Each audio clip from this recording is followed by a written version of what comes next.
Hi, I'm Jeff Tucker, Principal Economist at Windermere Real Estate, and these are the numbers to know right now. The first number to know this month is $85. That's the price of a barrel of oil as of August 17th, up 25% from its midsummer low on July 6th.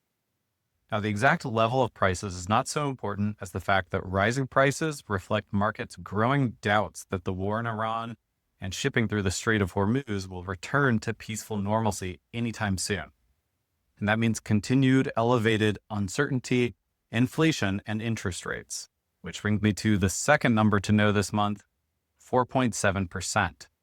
That was the yield that 10-year treasuries reached on August 17th, and it is within spitting distance of the highest 10-year yield since 2007.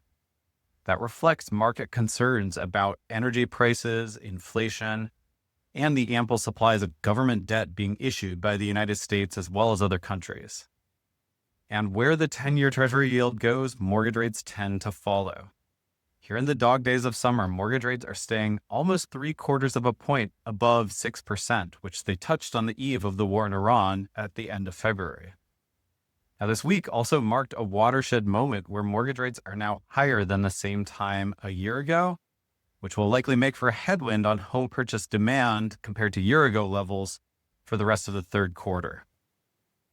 Now, the fourth number to know, 1,126,000.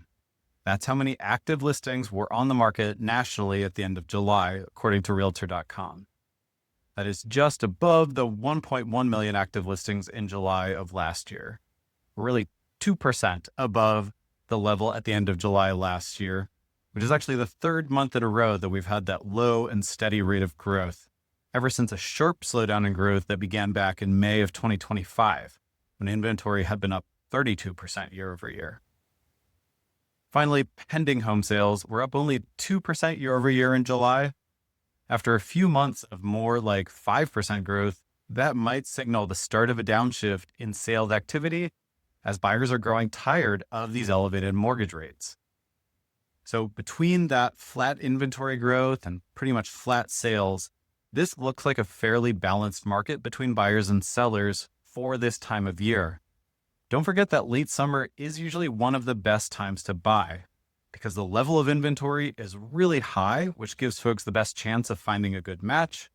And right now, competition from other buyers is not nearly as fierce as it will likely be next spring. All right, that is all I've got for this month, and thanks as always for watching.